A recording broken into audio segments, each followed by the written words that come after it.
இன்னைக்குரிய devotion கற்றுக்கொள்ளும் மனப்பான்மை 1 Samuel 25:17. விமான போக்குவரத்துல எத்தனையோ விபத்துகள் நடந்திருக்கு. அது எல்லாமே இன்ஜின்லயோ இல்ல விமானத்தின் பாகங்கள் செயல்படாததால ஏற்பட்டதல்ல. அதுக்கு பதிலா தலைமை கேப்டன் துணை விமானியின் ஆலோசனைய ஏற்றுக்கொள்ளாததால் ஏற்பட்டதுதான் நிறைய இருக்கு. இந்த 1 சாமுவேல் 25ஆம் அதிகாரத்த படிச்சு பார்த்தா, அதுல நாபால் அப்படிங்கிற மனிதன பற்றி நம்ம வாசிக்கிறோம். நாபால் ஒரு பெரிய ஐஸ்வர்யவான். அவனுக்கு ஏராளமான ஆடுகளும், வேலைக்காரர்களும் இருந்தாங்க. ஆனா, அவன் முரடனும், பொல்லாதவனுமா இருக்கான். இவன் யார் சொன்னாலும் கேட்க மாட்டான். ஒருவரும் அவனிடத்தில் பேச முடியாது. இந்த குணத்த தான் நம்ம இந்த நாபால்ட்ட நம்ம பார்க்கிறோம். உங்களுடைய வாழ்க்கையில இப்படிப்பட்ட சிலரை நீங்களும் பார்த்திருப்பீங்க. யார் சொன்னாலும் கேட்க மாட்டாங்க. தான் சொன்னதுதான் சரி. மற்றவர்களுக்கு ஒன்றுமே தெரியாது அப்படின்னு பேசுவாங்க. தாங்கள் திருத்தப்படுவதற்கு ஒப்பு கொடுக்க மாட்டாங்க.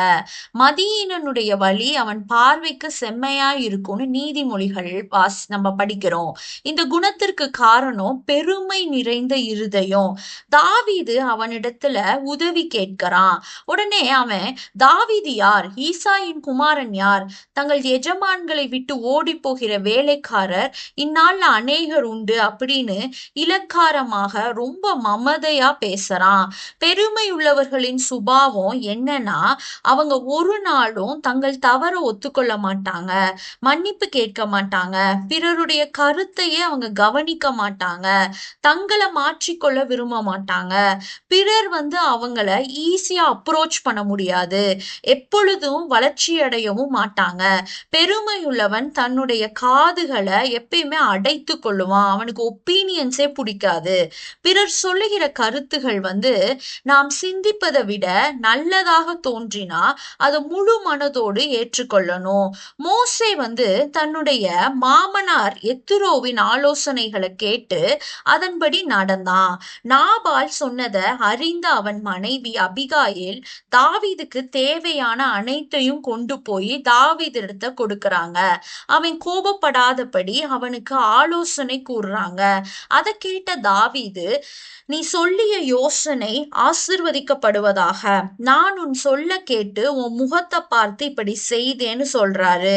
ஒரு பெண்ணுடைய ஆலோசனையாக இருந்தாலும் அதுல இருக்க நியாயத்தை உணர்ந்து தன்னை தாவீது மாற்றிக்கொள்றாரு. நாபாலின் பெருமையால் குடும்பமே அழிஞ்சிருக்கும். தாழ்மையின் இருதயம் கொண்ட அபிகாயில் அதிலிருந்து எல்லாரையும் காப்பாற்றுறாங்க. ஆனாலும் தேவன் அவனை தண்டிக்கிறாரு. அவன் 10 நாளுக்கு பின்பு செத்து போறான்.